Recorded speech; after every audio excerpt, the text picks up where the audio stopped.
Muy buenas tardes a todos los presentes. Quiero dar las gracias, primero que todo, a todas aquellas personas que se encuentran conectadas en este nuevo webinar o conferencias que hemos ido desarrollando en el área tributación. Quiero agradecer además al equipo de apoyo, a Francisca Morales, a Sandra Vaca, que siempre nos acompaña en forma tan especial, y a nuestro expositor del día de hoy, una persona con muchísima experiencia. Él es Juan Pablo Orellana. Eh, como la lámina lo indica, él es abogado, magíster en Derecho con mención en Derecho Tributario de la Universidad de Chile, es académico de nuestra casa de estudio, específicamente de la FEN, y socio del área tributaria de Dentons. Es una persona, como les digo, con mucha experiencia en temas tributarios y hoy día nos trae un tópico que es realmente muy relevante y que a veces lamentablemente lo dejamos de lado, que son las novedades en materia de IVA que trajo aparejada la ley 21.210. Antes de dar la palabra a Juan Pablo, solamente indicarle algunas cosas. Primero que todo, las láminas van a estar disponibles para todas aquellas personas que se inscribieron para estar en este webinar, de modo tal que no es necesario que estén sacando fotos a la pantalla ni nada por el estilo, porque van a estar disponibles. En segundo lugar, solicitarles que por favor dejen cerrados sus micrófonos porque podría interrumpir la sesión. Y en tercer lugar, invitarlos a hacer consultas a través del chat. Una vez que termine Juan Pablo, vamos a hacer las consultas, las voy a hacer yo. Les pido hacer un esfuerzo de síntesis. Lo ideal para que esto fluya de la mejor manera posible es que las preguntas sean más bien aplicables a todos y no un caso específico ni muy largo. Dicho eso, dejo entonces con usted a Juan Pablo, nuevamente reiterarle mi agradecimiento personal por la disposición de hacer esta conferencia. Juan Pablo. Muchas gracias, Gonzalo. Muchas gracias a la universidad. Y bueno, bienvenidos a todos. Nuevamente nos encontramos acá en la Facultad de Economía y Negocios de la Universidad de Chile y la idea es revisar hoy día las modificaciones, algunas modificaciones que en materia de IVA se produjeron como consecuencia de la ley 21.210. Como introducción, les quería señalar que esta modificación de la ley 21.210 hay que mirarla con bastante atención porque no sé si recuerdan cuando el proyecto se presentó el año 2018, uno fue el proyecto de ley que se introdujo al Congreso y otro fue el proyecto que salió. ¿Ah? No es el mismo, hubo cosas que claramente no se aprobaron al ser ingresadas al Congreso y hay otras que fueron modificadas durante la tramitación. Creo sí poder señalarles y afirmarles que en materia de IVA, al menos, una de las cosas que más uno ve de parte del legislador es el interés por clarificar el sentido y el alcance de algunas disposiciones tributarias, y para eso uno ve que la autoridad buscó tratar de tomar un poco la sensibilidad que había dado el propio Servicio de Impuestos Internos a través de diversas interpretaciones para poder dejar esas interpretaciones plasmadas en la propia ley. Y es por eso que uno puede ver que en distintas partes de esta presentación vamos a ver que en definitiva el Servicio de Impuestos Internos es el que está detrás de la norma tributaria que se está haciendo modificada para efectos de poder considerar dentro de la norma criterios que ya habían sido dados por el Servicio de Impuestos Internos de manera administrativa y que ahora están en la propia ley. Entonces, ese sería como el antecedente normativo de las distintas modificaciones que vamos a explicar y que ahora vamos a analizar básicamente en los aspectos más importantes. Dado que las modificaciones son muchas en materia de IVA, me quise concentrar en aquellas cosas que son más relevantes en materia de IVA, y quizás para otra presentación, Gonzalo, podamos hacer una extensión de esta parte, básicamente por el tema del tiempo. La idea es que esta presentación dure 50 minutos y poder escuchar sus preguntas durante los 10 minutos restantes. En materia de IVA nos vamos a concentrar en las modificaciones que se realizaron al hecho grabado venta y al hecho grabado servicio, que yo les diría que aquí claramente hubo una visión del legislador en el sentido de dar una mayor certeza a los contribuyentes para efectos de que modificaciones que se habían realizado con anterioridad o bien derechamente criterios del Servicio de Impuesto Interno sobre determinadas materias pudieran estar siendo reflejadas en la propia ley, ¿ya?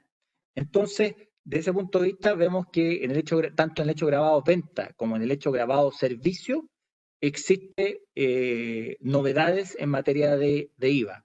Lo mismo vamos a ver respecto de los hechos gravados especiales, sobre todo los relacionados en materia de venta de inmuebles. Vamos a ver aquí una adecuación de la normativa, sobre todo para dar cierto grado de certeza para algunas operaciones que durante quizás mucho tiempo a los asesores, a los estudiantes, a los profesores, a todos los que nos dedicamos al área tributaria, vimos que existían ciertas áreas grises donde no era posible ver un criterio claro que uno pudiera aplicar para asesorar a un cliente, y donde en definitiva ahora es la propia autoridad que ha venido a clarificar cierto tipo de conceptos.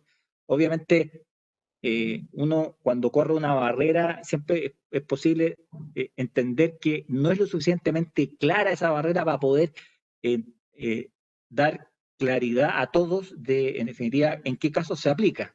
Vamos a ver que igual siguen existiendo algunos casos en los cuales eh, solo se da un criterio por parte de la ley, y ha sido la autoridad la que ha venido a completar un poquito ese criterio. Y bueno, obviamente, como esta modificación es del mes de febrero de este año, no hemos estado exentos de cosas desde esa fecha hasta ahora, sin perjuicio de que el COVID nos ha modificado nuestra forma de trabajar, nuestra forma de estudiar, nuestra forma de relacionarnos.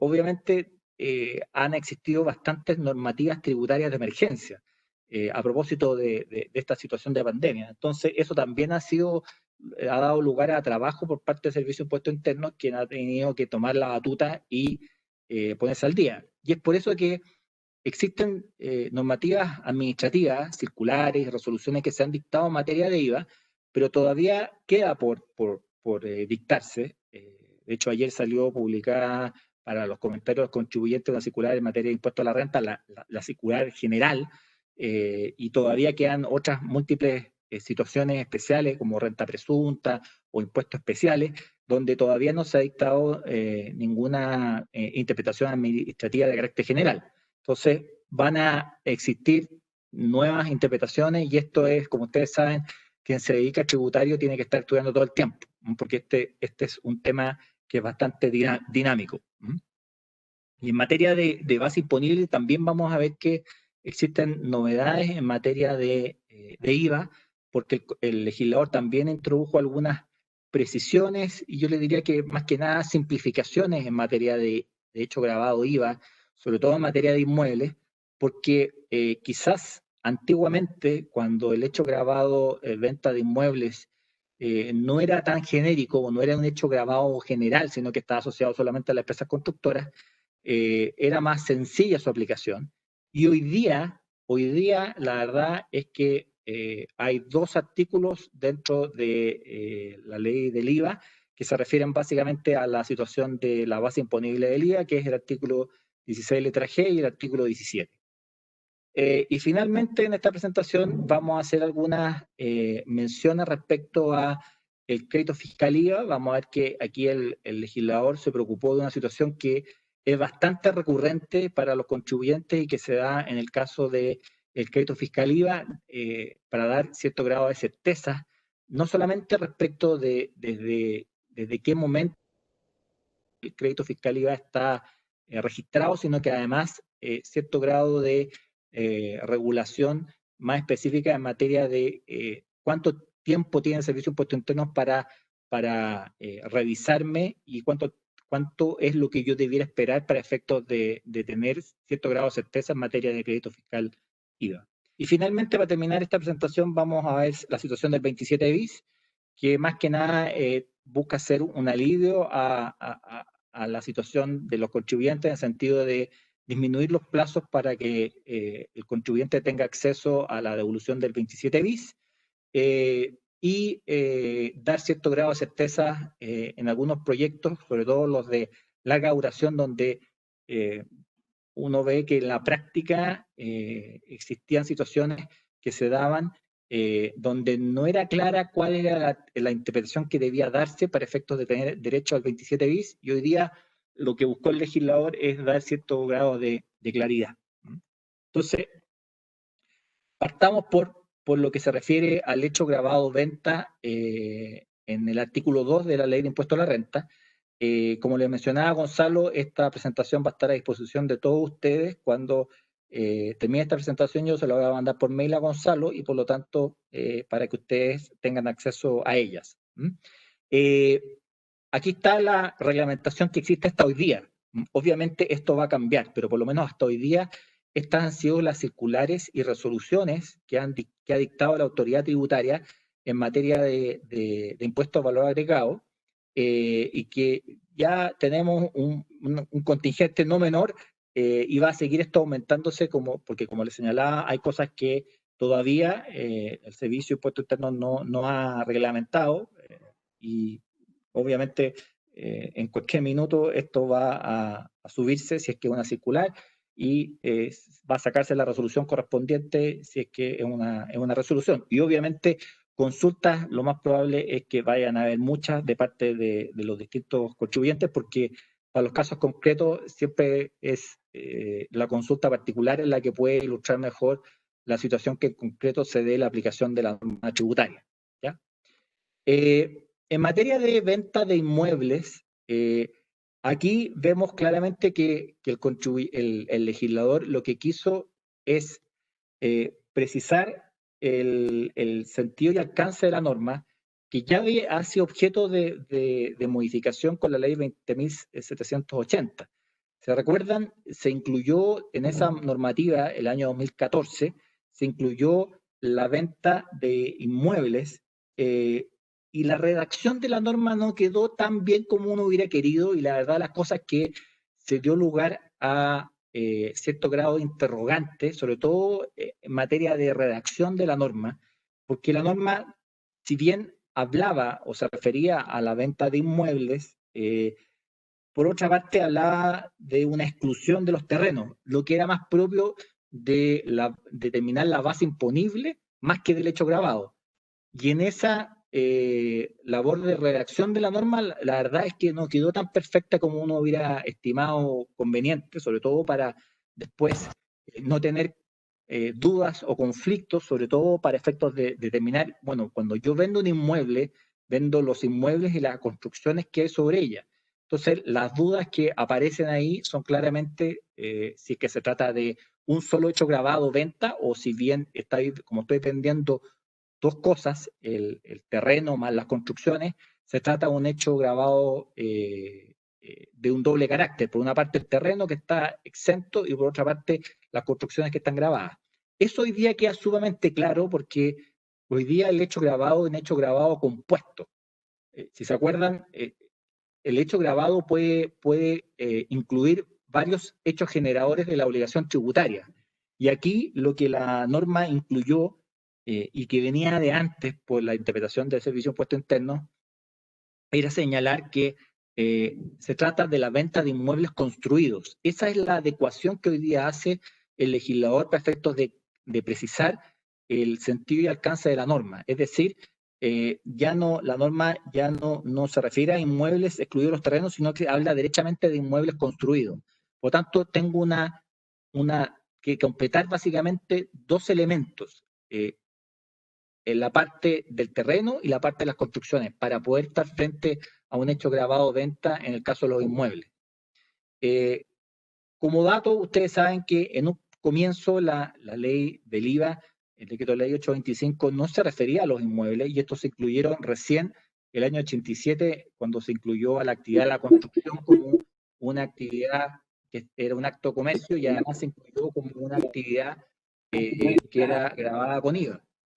Y recién en el año 87 las ventas de inmuebles se consideraron como hechos grabados con IVA. Y luego la modificación del año 2014, que dio lugar a la ley 20.170, incluyó a la actividad inmobiliaria dentro de los hechos grabados con IVA. Y la verdad, las cosas, como les señalo, la precisión que hoy día existe con la ley 21.210 está básicamente por el hecho de que se precisa que el sentido y alcance de la norma va por el lado de que se tiene que hablar siempre de inmuebles construidos para considerar que hay un hecho grabado con IVA.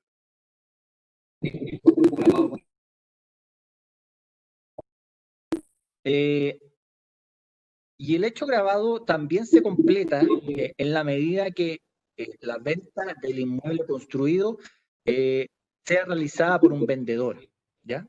Y eso está dado por el artículo 2, número 3 de la ley del IVA, que se refiere al concepto de vendedor, ¿ya?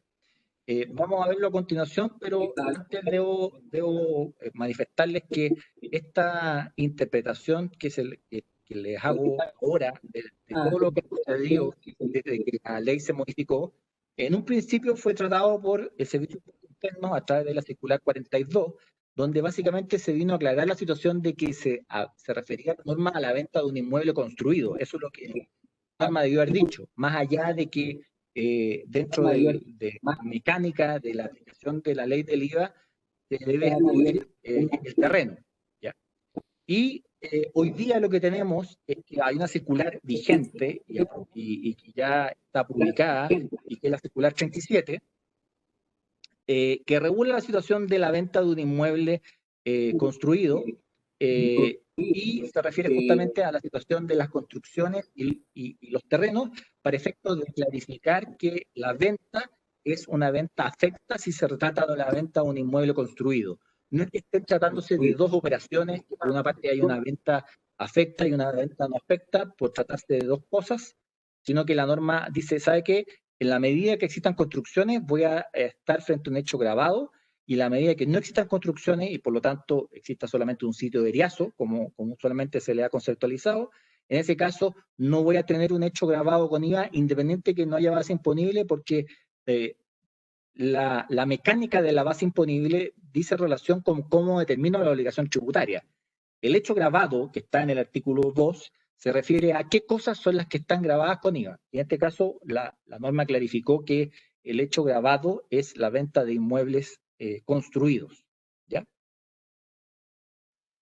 A continuación, vemos que dentro de las cosas que se precisan por el legislador están los servicios, y para estos efectos el legislador señaló que en el caso de tratarse de servicios donde hay una complejidad de actos y por lo tanto hay servicios grabados y no grabados o bien exentos, van a estar grabados en la medida que de acuerdo con la naturaleza de los servicios que se prestan, estemos frente a un hecho grabado servicios. Y por lo tanto, en la medida que sea posible separar los servicios y darles a cada uno su propia autonomía y grabarlos especialmente, va a ser posible separarlos y grabarlos especialmente con el impuesto al valor agregado.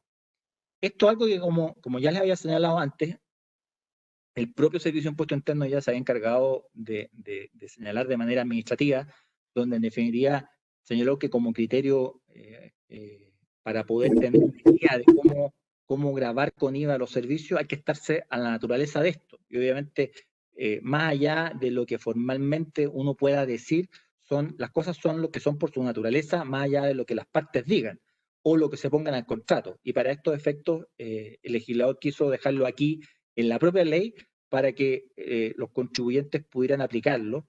Y de esta manera, si es que la propia ley hoy día es la que señala que cuando no es posible separar o distinguir las prestaciones de servicios grabadas con IVA de las no grabadas con IVA, opera lo que hemos conocido como en materia tributaria el principio de contaminación. Es decir, los servicios que se encuentran grabados contaminan a los servicios que no se encuentran grabados con IVA. Este es un principio que es transversal en materia de derecho tributario, que no solamente se da para el tema del IVA, nosotros también lo podemos ver en materia de impuesto adicional y de otros impuestos, donde en definitiva una situación que en principio está considerando dos situaciones, termina agravándose con un impuesto por este principio de la contaminación, ¿ya? Y por lo tanto, hoy día lo que sucede es que, bueno, tanto los asesores como los abogados, con los que se dedican a derecho tributario, para estos efectos van a tener que tener especial cuidado en la redacción de los contratos, porque hoy día la propia ley es la que permite ser más específico en materia de la ley de impuesto a la renta para efectos de poder distinguir aquellos casos en los cuales estamos frente a un hecho grabado servicio y, de acuerdo con su naturaleza, poder aplicar de manera correcta el impuesto al valor agregado en aquellos casos donde efectivamente estamos frente a un hecho grabado servicio respecto a aquellos casos que no. Entonces, hoy día lo que usualmente antes se hacía era que un contribuyente podía separar en dos un contrato o abrir una facturación para efectos de poder distinguir aquellos servicios que están grabados de aquellos que no. Hoy día es la propia ley la que me está diciendo, ¿sabes qué? No es necesario abrir en dos un contrato o separar en dos la facturación, aun cuando se trate, obviamente, de un servicio grabado con IVA, yo voy a tener que facturarlo especialmente con ese impuesto, sino que lo que la ley me está diciendo es, independiente que esté todo dentro de un mismo acuerdo entre dos partes, la propia ley es la que me dice, ¿sabes qué? Vas a grabar con IVA solamente aquello que esté grabado con IVA de acuerdo con su naturaleza. Y de esta manera, la contaminación solamente opera de manera excepcional y cuando no sea posible hacer una efectiva separación. Otro de los elementos importantes que consideró la ley 21.210 y que son materia de modificación es el concepto de vendedor. Dentro de las cosas que se incluían en la norma y que no quedó modificado finalmente, dentro del concepto de vendedor fue que se pretendía darle al concepto de habitualidad, darle rango de ley. Finalmente, esa parte de la modificación de la ley 21.210 nunca vio la luz y esa parte no se ajustó, ¿ya? Y por lo tanto, hoy día lo que tenemos es que el concepto de vendedor, ¿qué fue lo que hizo el legislador? Fue básicamente precisarlo para efectos de poder darle un sentido que es un sentido más objetivo, en el sentido de que cierto tipo de elementos que son más bien formales, como por ejemplo lo que antes existía una presunción de habitualidad, que era la venta antes de un año, hoy día se elimina. Básicamente, ¿por qué? Porque obviamente el tema de la habitualidad antes de un año era en definitiva una carga para quien vendía si es que lo hacía antes de un año, pero que no necesariamente ese plazo arbitrario por lo demás en sí no significaba un ánimo por parte de quien vendía. Y por lo tanto, dada esa situación, el legislador terminó eliminándola y hoy día, independiente del plazo que exista entre la compra y la venta, lo importante es saber cuál es el ánimo que tuvo quien lo está vendiendo.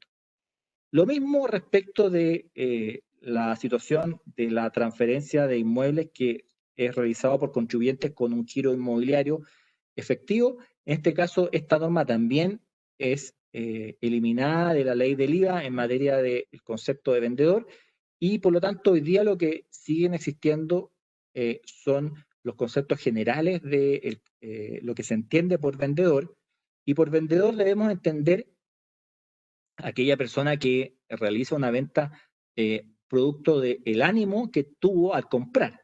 Y el ánimo que tuvo al comprar es el ánimo de revender, ¿ya? Por lo tanto, lo que se graba con IVA no es una situación formal, una situación en la cual estamos frente a alguien que se haya preconstituido por haberlo dicho en los estatutos o por haberlo declarado servicio de impuestos internos. Todas esas formalidades, la verdad, pueden servir como antecedente, pero lo que termina mandando es cuál es el ánimo que tuvo el contribuyente al comprar el inmueble que está vendiendo para saber cuál es, en definitiva, su comportamiento como habitual. Y por lo mismo, por lo anterior, tenemos que volver a irnos al reglamento de la ley del IVA. El reglamento de la ley del IVA es el que contiene hoy día la normativa para efectos de saber cuándo alguien es habitual. Entonces, si uno se va al artículo 4 del reglamento de la ley del IVA, el artículo 4 del reglamento establece que para calificar la habitualidad se tiene que considerar la naturaleza, la cantidad y la frecuencia con que el vendedor realiza las ventas de los bienes a los cuales nos estamos refiriendo para efecto de saber cuál es la situación tributaria de esa venta del inmueble. Lo mismo agrega el inciso segundo, que señala que corresponde al contribuyente probar que no existe la habitualidad en la venta o que no adquirió los bienes muebles o inmuebles con el ánimo de revender. Entonces, hoy día volvemos un poquito o seguimos estando frente a la situación en la cual un contribuyente va a estar grabado con IVA en la medida que sea un vendedor de inmuebles construidos o que adicionalmente a lo anterior tenemos que además preocuparnos de que además de realizar el hecho grabado, quien vende necesariamente debe ser un vendedor de inmuebles. Entonces hay que cumplir un doble requisito: realizar el hecho grabado, venta de inmuebles construidos, y además ser un contribuyente que sea calificado como vendedor para efectos de la ley del IVA. Y todas las formalidades que existían ya no existen en materia de IVA en cuanto a la venta antes del año o que tenga como giro inmobiliario. La verdad es que hoy día lo importante es el giro efectivo, y hoy día lo importante es el ánimo con el cual se adquirió el inmueble en concreto. Y para esos efectos, la circular 37 que yo les acabo de señalar establece que hay que hacer un análisis de las circunstancias particulares del caso para poder saber si es que estamos frente a un contribuyente que es vendedor o no, y eso va a estar dado obviamente por la situación de hecho. Aquí, dentro de las cosas que uno puede señalar como antecedente importante a considerar, está dado justamente por la situación de, bueno, si estamos frente a un contribuyente que es un contribuyente que lleva contabilidad y es un contribuyente de primera categoría, ya sea del régimen del 14A o es del régimen de la letra D, régimen ProPyme, o que tomó la opción de ser un contribuyente transparente para efectos tributarios, la contabilidad me va a servir, y como ustedes saben, hay un viejo dicho que la contabilidad te salva o te condena. Bueno, en este caso la contabilidad va a servir para efectos de servir de medio de prueba, para efectos de ver, bueno, cuál fue el tratamiento que le dio el contribuyente a este inmueble, si es que yo quiero preguntarme y responder la situación concreta. Bueno, obviamente va a servir la contabilidad, por ejemplo, si es que a un determinado inmueble se le dio el tratamiento de activo fijo o bien de activo realizable, va a servir para poder saber, bueno, qué tipo de ánimo fue el que yo tuve para el día de mañana poder venderlo. Si el inmueble lo he calificado como un activo fijo, obviamente se entiende que dentro de la contabilidad lo que estoy demostrando es que el ánimo no fue revenderlo, sino que el ánimo fue mantenerlo, y que con esos activos fijos producir otro tipo de bienes que van a ser los que van a generar renta, no así los que son adquiridos con el ánimo de revenderlos, porque obviamente en ese caso lo lógico es que yo los trate contablemente como un activo realizable, ¿ya? En concordancia con lo anterior, en concordancia con la modificación del hecho grabado venta y el hecho grabado servicio, el legislador también modificó el artículo 8 de la ley del IVA en materia de los hechos gravados especiales. Y en materia de los hechos gravados especiales, en sintonía con la modificación que se dio en el artículo 31, número 3, que se refería a aquellos casos de contribuyentes que podían deducir como gasto cierto tipo de entregas que hacían respecto de bienes que se hacían inservibles, ese tipo de gastos era aceptado para efectos tributarios.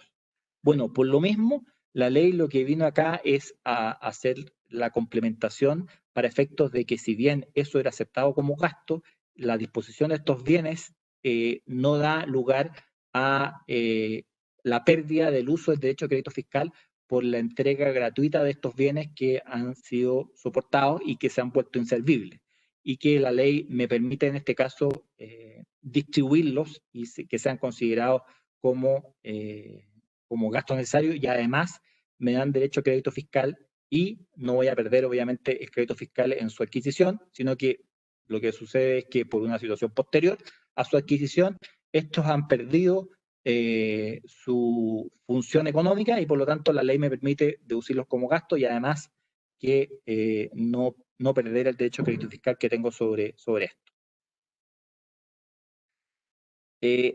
Aquí, en otra modificación que se produce a la ley del IVA, que está dado básicamente en la letra F, existe una precisión también, algo que quedó un poco cojo, por así decirlo, respecto de la ley 20.180, y que se refiere a la venta de establecimientos de comercio, que básicamente está dado por la situación de que la norma, cuando se modificó, no incluía o incluía erróneamente la situación de los activos inmovilizados, ¿ya? Entonces, ¿qué es lo que sucedía? Que cuando uno vende un establecimiento de comercio, vende bienes corporales muebles e inmuebles.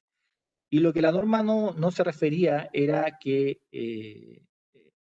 se refería también a aquellos inmuebles de su giro, pero debemos recordar que además de este hecho grabado especial estaba el del artículo 8º letra M, que se refiere básicamente al activo inmovilizado que fue adquirido con crédito fiscal y que respecto al cual el contribuyente, al ser un contribuyente de IVA, tuvo derecho a crédito fiscal. Entonces, se podía dar lugar a esta especie como de laguna o error del legislador a considerar que la venta de estos activos fijos no estuviera grabado con IVA. ¿Por qué? Porque la norma lo que decía anteriormente era que se tratara de inmuebles de su giro y no hacía ninguna referencia a los inmuebles que formaban parte del activo fijo de un contribuyente de IVA. Y ahora la norma lo dijo expresamente y algo ya había adelantado el Servicio de Impuesto Interno a través del oficio que le cito ahí en la transparencia, donde se señala que efectivamente cuando se trata de la venta de un inmueble que es parte del activo fijo por parte de un contribuyente de IVA, también va a estar afecto ahí, y por lo tanto aquí se cierra un poquito esta laguna que quedó entre el año 2014 con la modificación de la ley 20.180 hasta ahora, y por lo tanto vuelve, por así decirlo, a tener un tratamiento al unísono, en el sentido de que la venta de establecimiento de comercio no puede estar encubierta adentro de esta venta de establecimiento de comercio la venta de un activo fijo. ¿Por qué? Porque también es tratada la venta del activo fijo en este tipo de hecho grabado especial. Aquí yo le diría en el artículo 8º, letra G, en la venta de bienes corporales muebles e inmuebles amoblados o con instalaciones, aquí el legislador y propiamente se le encargó al Servicio de Impuesto Interno reglamentar con mayor grado de precisión esta situación que a muchos de ustedes como estudiantes o como asesores les tocó ver. ¿Cuál es el límite que hay entre un hecho grabado y un hecho no grabado cuando estoy hablando del arriendo de inmuebles amoblados? Porque aquí la fauna y la cantidad de casos son infinitos. Entonces, el legislador quiso precisar un poquito cuándo se entendía que existía un hecho grabado con IVA, porque no era claro cuál cantidad de muebles tengo que incorporar a este inmueble para que sea considerado un inmueble amoblado. Y aquí el legislador lo que precisó fue que sean todos aquellos suficientes para el uso o para la actividad comercial que se refiere en el caso concreto. Entonces, para cada caso concreto, por lo menos la autoridad tributaria ha dado ciertas luces, ciertas señales en materia de qué se va a considerar para efectos de un inmueble amoblado. Y aquí, básicamente, en la circular 37 se distinguen tres situaciones que son distintas. En un primer lugar, se refiere al arriendo de un departamento amoblado, se refiere también en el caso de una oficina amoblada. En tercer lugar, se refiere al caso de un local comercial amoblado. Obviamente, podemos pensar en muchos otros casos en los cuales no está claro cuál va a ser el tratamiento tributario, pero al menos tenemos aquí un cierto grado de ideas, matrices, para efectos de poder saber cuándo un hecho grabado va a aplicar cuando exista un arrendamiento de inmuebles amoblados, porque va a estar dado básicamente por una situación que en concreto va a tener que revisarse, y para el caso de los departamentos, la circular de Servicio de Impuestos Internos vino a precisar que si se trataba del arriendo de un departamento de 2 dormitorios, una cocina y un baño, se entiende que este inmueble cuenta con muebles suficientes si a lo menos tiene una cama o un mueble de similar naturaleza, enseres, y puede, en definitiva, permitir el alojamiento o la pernoctación de una persona. Es decir, ahí vamos a tener nosotros un elemento decidor perfecto de saber si es que tenemos un inmueble amoblado.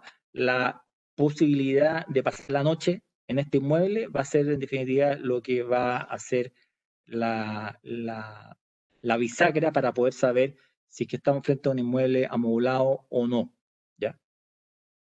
Eso es bastante esclarecedor, porque la verdad las cosas es que, siendo el hecho grabado venta de inmuebles construidos la regla general, obviamente en el caso de aquellos contribuyentes que desarrollan una actividad inmobiliaria, este tema era bastante importante de precisar, saber cuándo, no la venta, pero sí el arriendo de estos inmuebles, que puede ser dentro de los giros grabados con IVA, saber concretamente cuándo, en qué caso concreto, el arriendo de este inmueble va a estar grabado con IVA o no.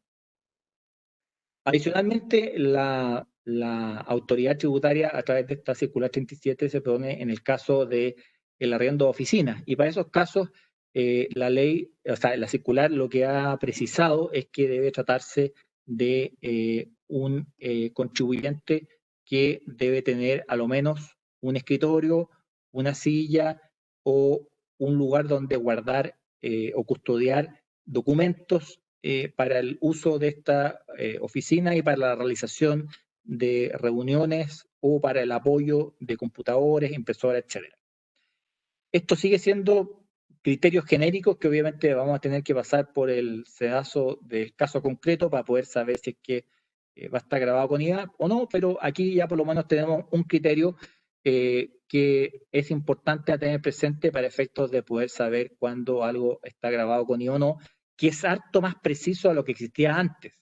Antiguamente no teníamos una precisión tan clara y teníamos que irnos a la fauna de los oficios de servicios de impuestos internos para saber qué cantidad de bienes muebles tiene que tener una oficina para poder grabarla con IVA. Y lo mismo también vino a precisar esta circular en materia de inmuebles con instalaciones, sobre todo en aquellos casos en los cuales estamos frente a un local comercial. En este caso, lo que la circular del Servicio de Impuestos Internos vino a regular fue básicamente decir, ¿sabe qué? Este local comercial va a estar grabado con IVA en la medida de que a lo menos usted tenga un mesón para atender el público y un stand y exponer los productos que está vendiendo. En esos casos, al menos, tenemos ya una interpretación previa de la autoridad donde señala en qué casos vamos a estar frente a un arrendamiento de inmueble con instalaciones y por lo tanto un inmueble grabado con IVA. ¿Ya? Creo que estas precisiones son bastante importantes y dentro de la modificación que hay al artículo 8º letra G, también se da la situación de que para estos efectos el Servicio de Impuestos Internos debe dictar una resolución que todavía no ha sido dictada, donde se va a determinar con criterios generales situaciones que van grabados. ¿Ya? La verdad, desconozco cuál va a ser el sentido del alcance de esa resolución, pero se supone que va a ser bastante esclarecedor para efectos de poder conocer en el caso concreto cuando un contribuyente tiene un inmueble, para poder saber si es que efectivamente el desarrollo de la actividad comercial va a permitir o no que este inmueble se encuentre considerado o se encuentre grabado con IVA para los efectos de la aplicación de la ley del IVA.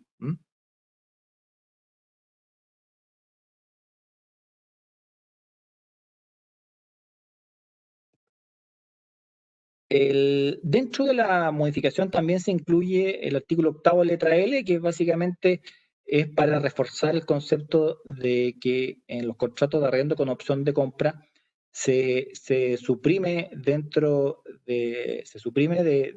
la norma el concepto de habitualidad si es que se realiza antes del año o no. Entonces, dado que se eliminó en el hecho grabado general, como presunción, también se elimina del hecho grabado especial y así guarda una coherencia para efectos de, como les había señalado antes, que exista un concepto de habitualidad más bien objetivo que está dado por el ánimo que tuvo el contribuyente, más allá del plazo que exista entre una operación y otra. ¿Ya? En cuanto a las modificaciones que uno puede señalar de la base imponible, básicamente aquí entran a hallar dos normas. Por una parte está el artículo 16, letra D, y por otra parte está el artículo 17. El artículo 16, letra D, se refiere básicamente a la venta de universalidad y aquí, obviamente, como se modificó el artículo 8º en materia de venta de establecimiento de comercio, el artículo 8º, letra F, también se incluyó dentro de la base imponible los bienes que forman parte del activo inmovilizado. ¿Por qué? Porque ahora también forman parte del hecho grabado y por lo tanto se encuentra grabado con IVA. Y en el caso del artículo 16, letra G, básicamente aquí va a haber que moverse en dos tipos de mundos. Si estamos frente a una venta de un inmueble construido, para determinar la base imponible, vamos a tener que distinguir si el contribuyente soportó o no soportó IVA al adquirir este inmueble. ¿Ya? Entonces, si el contribuyente de IVA, es decir, alguien que vende un inmueble construido y es vendedor de estos bienes inmuebles, soportó el IVA, tendríamos que aplicar la norma siguiente, que es el artículo 17, y si el contribuyente no soportó IVA al adquirir el inmueble, en ese caso de la base imponible va a poder descontarse el valor de mercado del terreno en cuestión.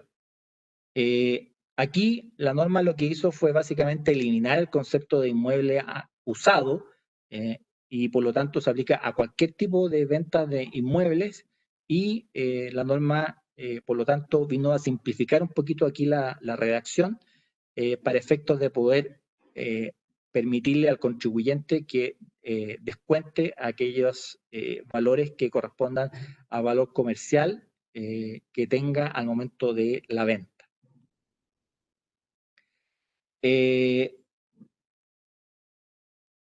Dentro de las cosas que uno puede revisar, que existe aquí una modificación y que es importante precisar, es que dentro de esta modificación se elimina la palabra que faculta al contribuyente a deducir el valor del terreno y aquí se hace obligatorio la obligación de deducir el valor del terreno de la base imponible grabada con IVA.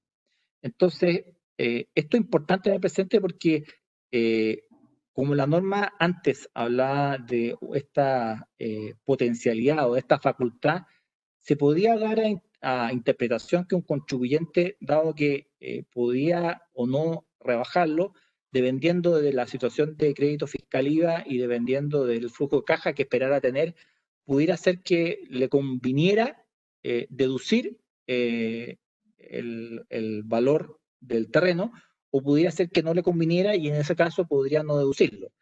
La verdad es que el Servicio de Impuesto Interno se había pronunciado sobre este tema y había dicho que no era una facultad, a pesar de que la norma lo dijera, que era una obligación hacerlo, pero hoy día es la propia ley la que lo dice y por lo tanto hoy día no cabe ninguna duda de que se trata efectivamente de un contribuyente que debe hacer una rebaja, no es una posibilidad, y por lo tanto va a tener que descontarlo para efectos de la aplicación de el IVA al caso del valor comercial del terreno si es que no tuvo derecho a crédito fiscal y está vendiendo un inmueble con construcciones. Y posteriormente tenemos el caso de ya no la venta de un inmueble construido, sino que respecto al cual se ha tenido derecho a crédito fiscal y por lo tanto hoy día nuevamente tanto el artículo 17 letra G, 16 letra G como el 17 exigen al contribuyente rebajar del valor del terreno el valor de este y distingue la norma dos situaciones. Básicamente, la situación del arrendamiento de un inmueble amoblado, en cuyo caso se puede descontar el 11% del avalúo, y en el caso de la venta del inmueble, en este caso construido y que dio derecho a crédito fiscal, en este caso se puede descontar el valor de adquisición del terreno de la base imponible para efectos de aplicar correctamente la venta del inmueble. Acá, en el artículo 17, se elimina la norma que establecía la posibilidad de descontar hasta 2 veces el avalúo del terreno, dependiendo si la operación es realizada antes o después de 3 años de adquirido este terreno. Y hoy día la verdad es que en estos casos lo que se permite es, ya sea que haya sido adquirido antes o después de 3 años, en ese caso se puede descontar de la base imponible el valor de adquisición del terreno corregido y sin un tope. Esa es la norma que hoy día está rigiendo. Entonces, en resumen, ¿qué es lo que debe distinguirse? Básicamente, si tengo la venta de un inmueble construido realizado por un vendedor, tengo que distinguir si tuve o no tuve derecho a crédito fiscal respecto de esta venta para efectos de determinar cuál es la base imponible. Si no tuve derecho a crédito fiscal, en ese caso podré descontar de la base imponible el valor comercial del terreno. Y si por otra parte tengo una venta grabada respecto a la cual tuve derecho a crédito fiscal, en este caso voy a tener que disminuir el valor de adquisición del terreno. Ahora, la norma sigue teniendo dentro de su inciso tercero la posibilidad de descontar el valor del avalúo si es que éste fuera superior o le conveniera al contribuyente. Y en materia de crédito fiscal, dentro de las cosas que se incorporaron al artículo 23, está básicamente la situación en la cual tenemos que los contribuyentes, cuando están frente a una situación en la cual se le podría objetar su derecho a crédito fiscal, el 23 número 5 le da algunos parámetros a los contribuyentes para efectos de poder determinar si es que este derecho a crédito fiscal puede ser de alguna manera objetado por parte de la autoridad tributaria. Y aquí lo que se incluye a continuación de la letra B es que el contribuyente debe aportar los antecedentes que acrediten las circunstancias de la letra A y la letra B del artículo 23, número 5, que era básicamente si es que un contribuyente pagaba con un cheque nominativo o con un vale vista nominativo o con una transferencia electrónica. En esos casos, el contribuyente debe acreditar esto y el Servicio de Impuestos Internos me puede dar un plazo de hasta un mes contado desde la fecha de notificación para efectos de poder acreditar que esta situación se produce. Adicionalmente, la letra B del 23 número 5 me exige tener registrada la cuenta corriente de quien extendió el cheque y básicamente con eso puedo completar estos requisitos para poder tener derecho a crédito fiscal.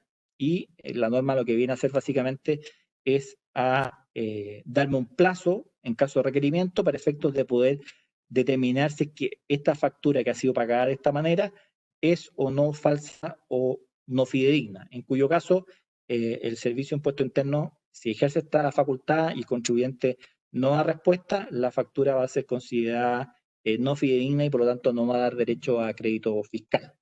¿Ya?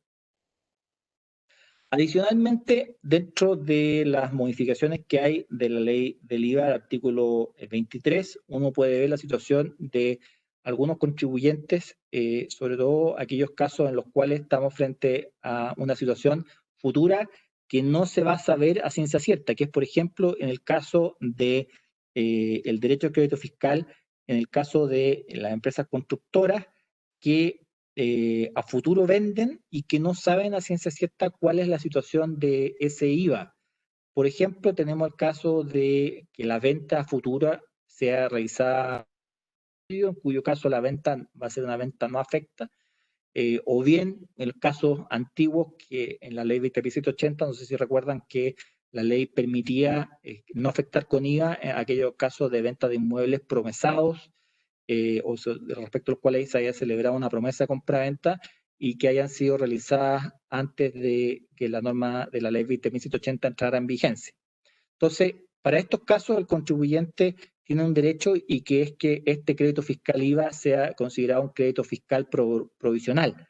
Es decir, efectivamente, estos contribuyentes van a tener derecho a crédito fiscal, pero va a tener que ver qué situación en concreto se produce cuando estos contribuyentes realizan la actividad gravada.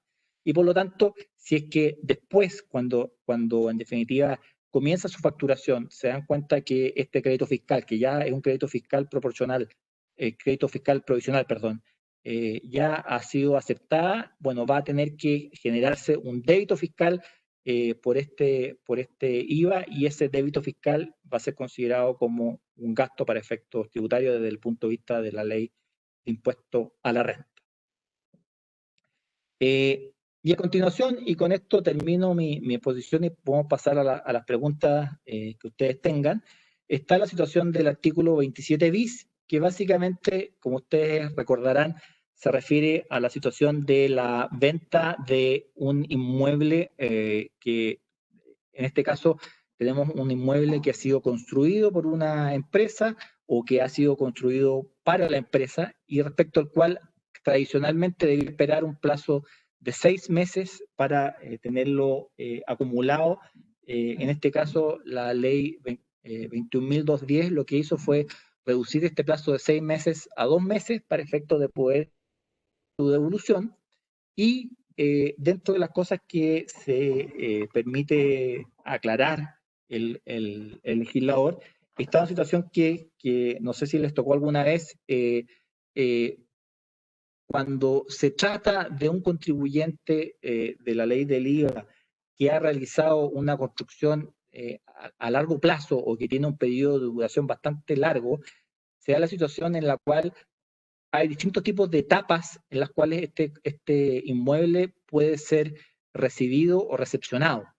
Entonces, para estos efectos, lo que la ley del IVA precisa es que estos contribuyentes van a considerar que el activo fijo es tal cuando la obra está terminada, ya sea que esté terminada parcialmente o totalmente.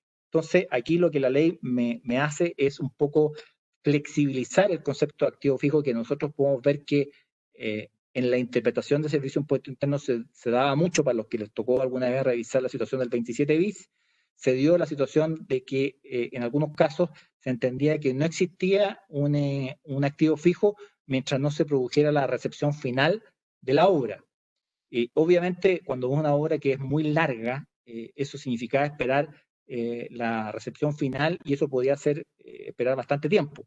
Si bien el 27 bis está pensado en que de manera extraordinaria uno tiene acceso al crédito fiscal IVA mediante una devolución y no mediante el mecanismo tradicional, que es la imputación del crédito fiscal al débito fiscal del mes a mes, en este caso lo que la norma permitió o permite hoy día es que, en definitiva, ya sea que la obra esté separada en hitos, cada hito va a dar lugar a que el contribuyente pudiera pedir una devolución del 27 bis y de esa manera poder anticipar este IVA que tiene acumulado por la construcción. Entonces, esta es una buena norma en el sentido de que viene a dar cierto tipo de certeza en cuanto a que si un contribuyente dentro del mismo contrato de construcción establece, ya sea expresamente o teniendo efectivamente recepciones parciales, va a tener derecho al 27 bis por estas recepciones parciales.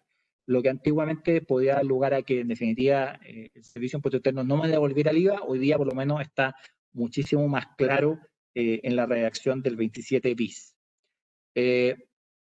Y finalmente, con esto termino, el plazo para pronunciarse sobre la devolución del 27 bis hoy día se reduce de 60 a 20 días, y hoy día a los que le ha tocado ver un 27 bis puede revisar que todo esto, el 27 bis, hoy día se transformó de ser un procedimiento en papel, hoy día es un procedimiento absolutamente electrónico que se hace a través de Internet, a través de la página de Servicios de Impuestos Internos, donde uno va subiendo a la página web del contribuyente en su archivo electrónico, y por lo tanto dentro de este procedimiento electrónico se hace mucho más eficaz la devolución del IVA a través de este mecanismo de devolución, que no solamente se reduce en plazo, sino que también se reduce en cuanto a procedimiento administrativo. Como les dije al principio de la presentación, estas transparencias se las voy a enviar a la universidad, y muchas gracias, Gonzalo, por esta invitación y a vuestro servicio, y encantado de revisar las preguntas que haya. Muchas gracias, Juan Pablo. Creo que ha sido una gran presentación y de esto da cuenta las preguntas que tenemos. Voy a ir haciendo las preguntas. Yo sé que a veces es complicado resumirlas y también muchas veces es complicado comprenderlas inmediatamente, así es que si necesitas que la vuelva a reiterar o aclaración por parte de quienes le hicieron, ningún problema. Doña Carmen Negrín pregunta si estoy realizando una venta de sillas, escritorios, etcétera, por mudanza de oficina a los colaboradores, pero la empresa tiene giro sujeto a IVA. ¿Las facturas deben llevar IVA o no? Me imagino que se está refiriendo a venta de sillas y escritorios que son parte del activo fijo de la empresa y que en consecuencia, a raíz de la mudanza de esta oficina, la empresa decide vendérsela a los colaboradores, algo vinculado con el artículo 8, letra M. Me imagino que eso debería ser. Sí, yo creo que, bueno, la venta en general va a estar grabada con IVA, dado que trata un contribuyente de IVA. La venta de bienes corporales muebles, como regla general, que forman parte del activo movilizado, va a estar grabada con IVA. La única cosa especial que uno podría llegar a pensar que no estaría grabado con IVA es que si fuera un contribuyente del artículo 14, letra D, o sea, del régimen ProPyme, en ese caso podría ser que yo estuviera frente a un hecho no grabado con IVA, siempre que haya transcurrido un periodo de 36 meses desde la fecha en la que lo adquirí, que lo importé, o bien que haya terminado siendo dueño de este inmueble. Yo te diría que esa sería como la distinción para poder darle una respuesta concreta a ella. Gracias, Juan Pablo. Cristian Villarroel nos pregunta, ¿cuál sería el criterio del arrendamiento de un local comercial con acceso directo al público, con las instalaciones básicas, pero el arrendatario realiza las instalaciones para su actividad de acuerdo a su necesidad? ¿Afecto a IVA o no? Me imagino que cuando se refiere a las instalaciones básicas se está señalando que cumple con esos mínimos a los que se refiere el Servicio de Impuestos Internos, y por su cuenta el arrendatario, él por su cuenta, construye o instala ciertos muebles, digamos, para cumplir, que el inmueble cumpla con sus necesidades. Me imagino que eso sería. Claro, mira, ahí vamos a tener que esperar que la resolución del Servicio de Impuestos Internos sea más clara en los casos. Lo que la circular 37 del Servicio de Impuestos Internos está diciendo es que cuando, por regla general, se arrienda un local comercial sin mayores antecedentes, la circular dice a lo menos tiene que tener un estante donde atender público y un lugar donde guardar cosas. Obviamente, si se trata de un inmueble que tiene acceso directo al público, quizás ese tipo de cosas no sea tan necesaria, porque pudiera ser que estuvieran guardadas en otra parte. Para ese caso, yo creo que hay que hacer la consulta al caso concreto para ver si es que, por ejemplo, si se trata de una venta por delivery u otro tipo de ventas especiales, hay que preguntarle especialmente al Servicio de Impuesto Interno o esperar la resolución del servicio que trate este tipo de situaciones que están un poquito más allá de lo que es la Ujú. Perfecto. Vamos a la siguiente pregunta, que en realidad más bien un comentario. Vi esta cuestión a propósito de los malls, dice Mario Guzmán Cortés. Vi esta cuestión a propósito de los malls que facturaban afecto para usar o pedir devolución del crédito por activo fijo. El Servicio de Impuesto Interno siempre fue muy benévolo a este respecto. Sí, efectivamente, yo te diría que ahí hay un tema en los malls. ¿Por qué? Porque usualmente para este tipo de contribuyentes el tema de la rebaja del valor del terreno tiene una complicación práctica, que es cuando tengo muchos arrendatarios, para el arrendador hacer esta rebaja tiene un problema de sistema no menor. Obviamente, si estamos frente a un contribuyente que tiene pocos locales comerciales, el cálculo que se puede hacer a través de una planilla Excel. Pero muchas veces los malls lo que hacen acá es un cobro masivo de arriendos, donde está todo esto metido dentro de un sistema computacional donde yo tendría que entrar a picar, por así decirlo, en el software contable de la empresa para poder hacer esta distinción. Pero aquí el llamado a atención es que lo que antes podía decir los contribuyentes con justa razón era que la ley establecía la facultad para poder deducirlo, hoy día lo que te hace es que te obliga a deducirlo. Entonces, obviamente, esto es una luz de alerta para todos aquellos contribuyentes, como el caso de los malls, donde ya no es facultativo y es obligatorio, y en definitiva lo que voy a tener que hacer es modificar mi sistema de cobro y voy a tener que necesariamente incluir el mecanismo como poder determinarlo. Ahora, yo esto lo veo como una situación bien práctica porque al final del día, si uno ve la jurisprudencia del Servicio de Impuestos Internos, hay un oficio que fue dictado hace como unos 8 o 7 años, donde establece una forma de cálculo básicamente una regla de 3 que va en función de los metros construidos y el terreno, sobre todo si es que estamos hablando frente a un arrendador de un inmueble que tiene 2 o más roles, donde quizás se hace más difícil el cálculo, pero incluso para esos casos el Servicio de Impuesto Interno dictó este oficio y tiene esta regla donde establece una sumatoria del monto del arriendo y los metros construidos y los metros de terreno. Entonces, hoy día las normas están y la forma de cálculo se puede hacer. Quizás la complicación es una cosa práctica en la sumatoria de que haga el contribuyente cuando se trata de un cobro masivo, incluir esto dentro del sistema de contabilidad. Esto puede ser complicado, es verdad. Pero hoy día, la verdad, no hay tutía en el sentido de que hoy día la ley no me permite descontar, sino que me obliga a descontar. Perfecto, gracias Juan Pablo. Era una consulta que a mí me pilló un poco.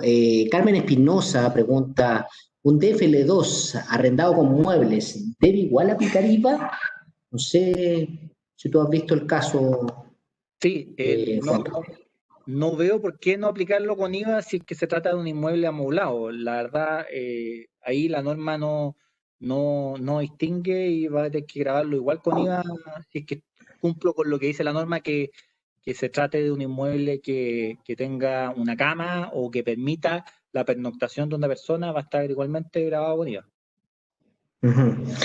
Bueno, yo también entiendo lo mismo y además está decir que si es un DFL, porque no distingue, ¿ah? Si es una sociedad, por ejemplo, la que lo está arrendando ya se sale de todos los beneficios del DFL y en consecuencia ahí claramente lo tiene que grabar con ella. P. Flores pregunta, buenas tardes, cuando voto IVA provisional siendo una empresa inmobiliaria, ¿qué tratamiento debe dar a este crédito? ¿Es aceptado como costo o gasto? No entendí muy bien. Cuando voto IVA provisional siendo una empresa inmobiliaria, ¿qué tratamiento debe dar a este crédito? ¿Es aceptado como costo o gasto?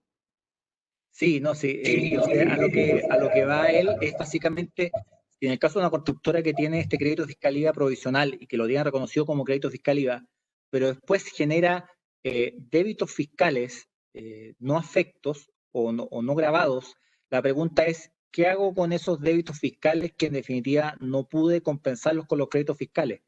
En ese caso, lo que la norma me dice, entiendo yo perfectamente, es que eso es gasto, porque te dice que tienes que rebajarlo. Entonces, de ese punto de vista, quedó, de alguna manera, quedó coordinada lo que es la situación del IVA con la renta.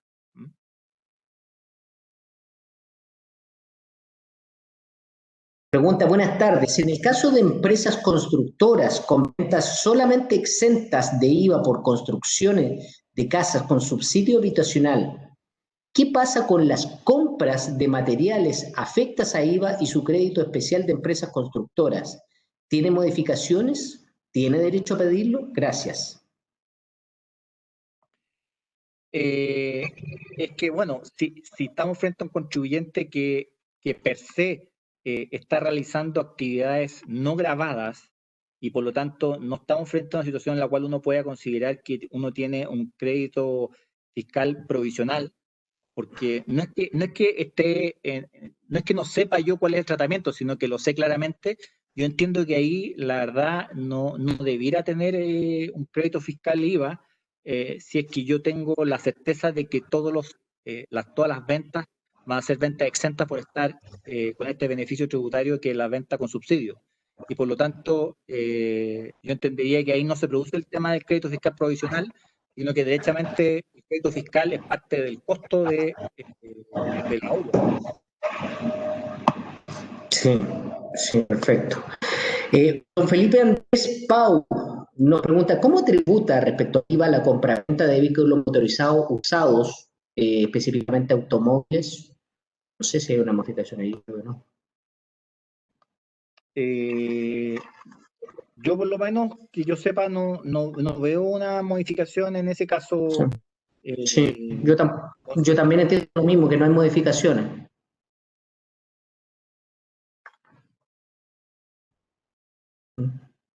Consecuencia, no están afectados, están exentos.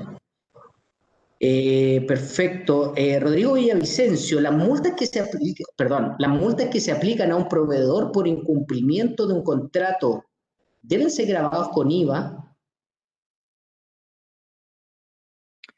En general, uno, a propósito de esto, hay harta literatura que salió a propósito de cuando las multas que se le aplicaban a un contribuyente producto del no pago a tiempo de la factura.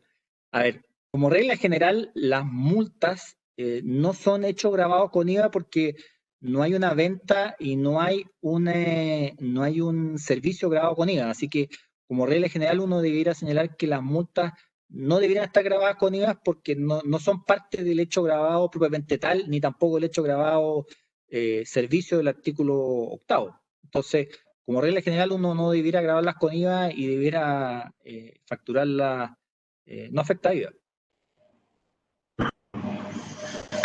Perfecto. Perdón. Doña Angélica Neto pregunta, en el caso de una inmobiliaria que compra propiedades para arrendarlas vacías y los arrendatarios las amueblan, ¿quedarán afectadas a IVA o sigue con el mismo criterio, no afectó a IVA? Ahora bien, en el contrato de arrendamiento especifica que la propiedad se arrendó vacía. ¿Se puede seguir emitiendo una factura o boleta exenta por los ingresos y se pueden seguir rebajando los gastos comunes como gastos? Gracias. A ver, hay varias preguntas ahí.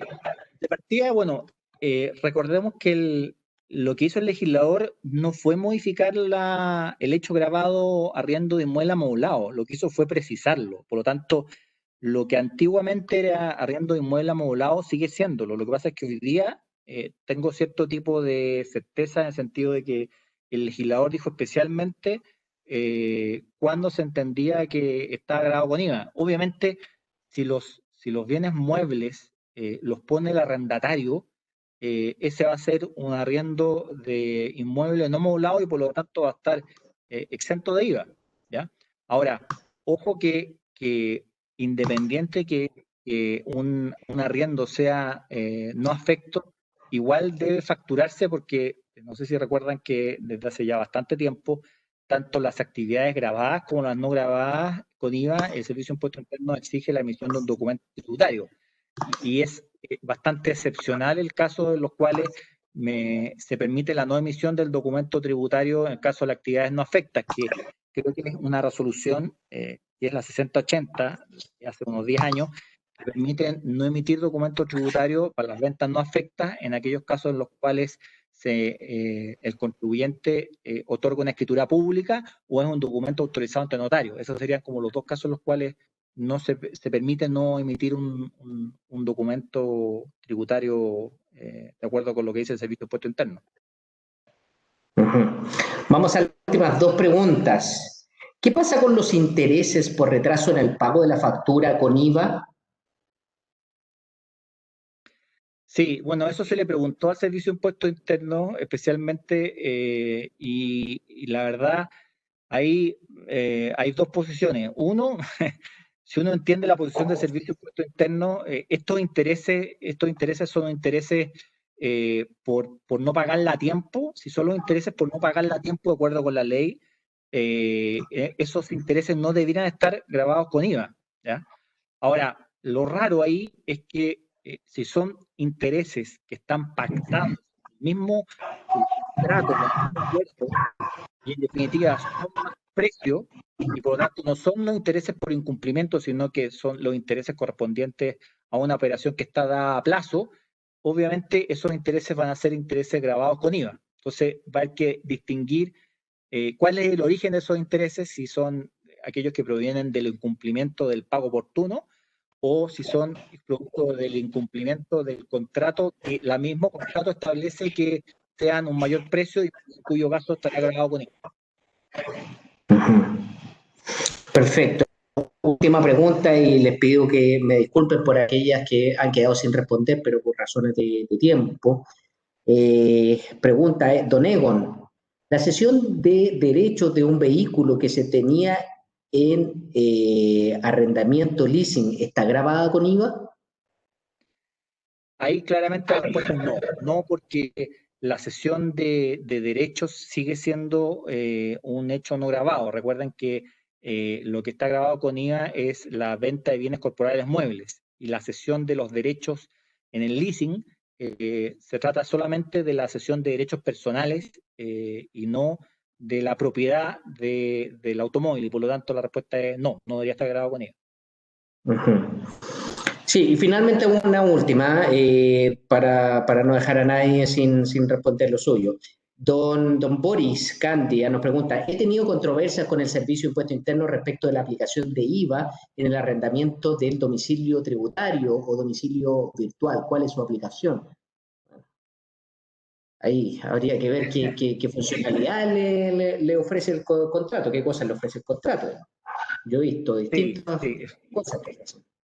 Efectivamente, yo entendiendo los casos en los cuales, por ejemplo, se entrega una oficina virtual y por lo tanto no hay un espacio físico, sino que solamente hay accesos, y por lo tanto lo que uno le dan derecho es a tener una casilla, a un mail o cosas por el estilo. La verdad es que difícil veo ahí que haya un arrendamiento de inmueble amoblado.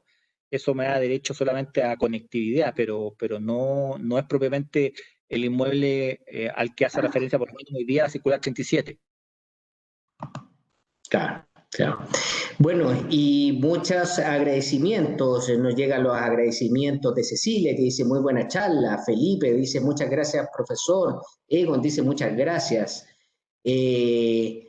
Etcétera. Excelente presentación y muy buen expositor. Muchas gracias por la invitación, gracias por la participación, etcétera, etcétera. Así es que nada más que decir, nuevamente reiterar los agradecimientos, Juan Pablo. Vamos a procurar tenerlo nuevamente con este u otros temas que son súper vigentes en el ámbito tributario. Así que, Juan Pablo, muchas gracias por tu participación. Muchas gracias a ti y muchas gracias a la universidad nuevamente por esta oportunidad, y encantado de repetirlo cuando ustedes quieran.